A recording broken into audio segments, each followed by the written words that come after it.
Hello, everyone. My name is Lauren Danner. I am a human development and family sciences major at Stephen F. Austin. I'm in my senior year and I will be graduating in May of 2025. Little clap. I'm very excited to be joining the workforce in human development. My goal is actually to do an alternative certification program and become a teacher. And that is in the hopes of me being in the 2025-2026 school year. So we'll see how that goes. I am also a single mother of two boys.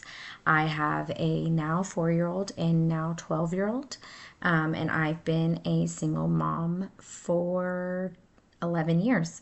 So, with that said, the subject that I chose is on temperament, and I have chosen to talk about the ages of 2 to 5 years, school age, and early adolescence. So, if you will refer back to my handout, I will go through the different age categories and then kind of give you some of like my personal experiences. I did also, if you look at the very bottom of my outline, I did include my references. I did also do some simple Google searches, and I'll go through that of what was just like a simple Google search. And then I did also use some of our textbook, The Process of Parenting, and then I also got some information from Stability of Temperament Traits and Profiles. So let's go ahead and jump on in. And the first age group that we're going to talk about is the age group of 2 to 5 years. I first want to start off with the definition of what temperament is. I did also include that on the handout. It says a person's or animal's nature, especially as it permanently affects their behavior. So when I kind of think about that, I think about how, like your attitude, and your mannerisms and how you're acting according to basically like your feelings. So, and that this first age group is for ages 2 to 5, which is kind of like that early toddler to late toddlerhood, and then right before or right when they're starting elementary school, so like the kindergarten age. And when I did a simple Google search, it said with this age group, they're very curious. They are kind of trying to find their independence, right? So like I can put my own clothes on is a great example. And then also they're extremely distracted. So it's kind of like that squirrel mentality, like lot easily distracted. And so when trying to teach lessons or when you're trying to get them to clean up, like it's better to do it in a quieter environment. Or a great example to me would be when it's time to clean up your toys, like let's sing the cleanup song, let's not have the TV going and the radio going. Like you want to try and limit it to like one or two things at a time, if that makes sense. And so things to look for, like what's normal, what's not normal, whatever normal means nowadays, right? So if your kid is, or your child, I'm sorry, if your child is very active, that's great. If your child has trouble listening, that's usual for that age. Things like that, those are all normal.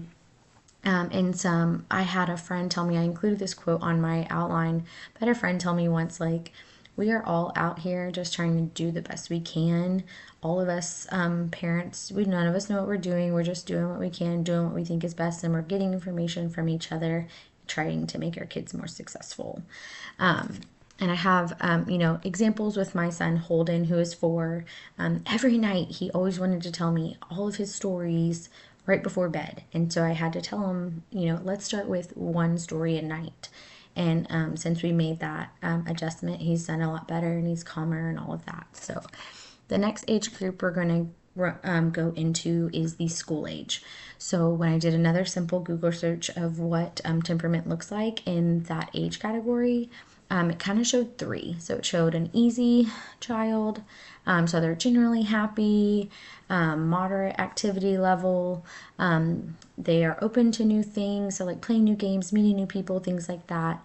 That makes up about 40% of the children for that category. And then slow to warm up. That is a child who maybe is generally calm, takes a little bit longer to do things, and it likes to look at situations and things like that. That makes up about 15%. And then the last category is active. It said these children had varied routines, have a little bit of zest for life kind of thing. That one didn't actually have like a percentage, but I'm sure that's most children, really. And then when I think of examples, so I'm currently also a PE teacher at an elementary school. And when I think about different temperaments between even the children in my school, there are so many. And there are some who are very active and love PE, but then we also have children who don't like it. We even have some that will cry because they have to come to PE and they just don't want to participate. I wouldn't say that's neither normal nor non-normal. Every child has their own temperament, and in that school ages, it does kind of that's when their temperaments kind of calm down. Their emotional levels are kind of stabling out a little bit to where they're better able to explain and process. That last age group is early adolescence. That is the age of my oldest, and that is like the age of puberty, right?